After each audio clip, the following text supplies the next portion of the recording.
तीन तरह के लोग शामिल थे दीपू चंद्र दास को जलाने में। एक जो जल रहा था, कसूर उसका सबसे बड़ा था। उसका कसूर था कमजोर होना, तादाद में कम होना। कसूर इतना बड़ा था उसका कि इस कसूर की माफी नहीं थी दुनिया में कोई।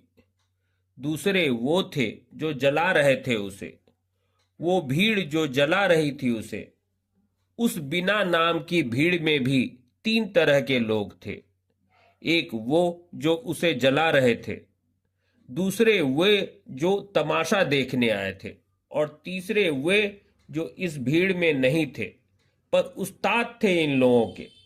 उन्होंने बताया था इस भीड़ को कि वे जो दोजख बना देंगे इस धरती को, इस जन्नत को, तो 72 हूरें उनका एहतराम करेंगी जन्नत में। शराब की नदियां जन्नत में बहेंगी उनके लिए। इसलिए कायनात में हर वो चीज जो उनके मुताबिक नहीं है, वो सारे लोग जो उनके जैसे नहीं हैं, उन्हें मिटा देना शिर्क नहीं है, सवाब है उनके लिए। वे सोचते हैं शायद अल्लाह में नहीं रही होगी कुवत दुनिया को वैसा बनाने की जैसा कि उसे बनाना चाहिए था। सो अब ये फर्ज है उन पे। उनकी सोच सही है अपनी जगह। अल्लाह कहाँ जानता है भला असले चलाना, बारूद बनाना, पत्थरों से किसी की जान ले लेना और फिर उसे जला देना। अलतकिया के हुनर से भी अल्लाह वाकिफ कहाँ है। अल्लाह की इस बनाई दुनिया को उन्हें ही तो दुरुस्त करना है।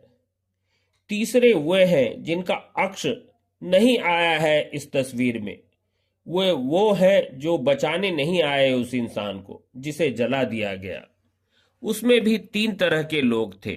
एक वो जो मानते थे कि मरने वाला आदमी दूसरे दर्जे का है, क्योंकि उसका यकीन, उसका ईमान उस खुदा में नहीं है जो उन्हें बताया गया है कि खुदा वैसा होता है।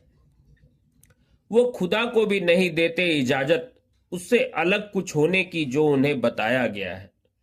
उनके पास एक खांचा है खुदा का। वे मानते हैं कि खुदा को बस वैसा ही होना चाहिए। उस खांचे से अलग कुछ और तरह का अपनी मर्जी से खुदा कैसे हो सकता है भला। फिर एक आदमी को, दूसरे दर्जे के आदमी को जलाया जाना उतना बुरा भी नहीं है। ये बात और है कि वो आदमी भी उसी खुदा का बनाया हुआ है। दूसरे वो है जो कहते हैं बुरा हुआ, बहुत बुरा हुआ, पर उस आदमी को, उस जलने वाले आदमी को हक नहीं था कोई कि उस भीड़ के जज्बातों को ठेस पहुंचाए जिसने जला दिया उसे। ये बात और है कि जलने वाले के जज्बातों का, उसके दर्द का उन्हें ख्याल नहीं है कोई।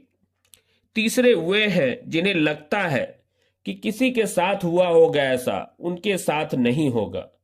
ये बांग्लादेश में हुआ, ऑस्ट्रेलिया में हुआ, अमेरिका में हुआ, पटना में ना होगा, बनारस में ना होगा, सूरत में ना होगा, भोपाल में ना होगा। सो उन्हें डरने की जरूरत नहीं है। इस बात को बेवजह तूल देने से क्या होगा, बस देश का माहौल बिगड़ेगा। उन्हें खबर नहीं है कि आग बड़ी तेजी से बढ़ रही है उनकी तरफ। यूं जलने वाला, यूं जलाया जाने वाला वो पहला शख्स नहीं था और आखिरी भी नहीं है।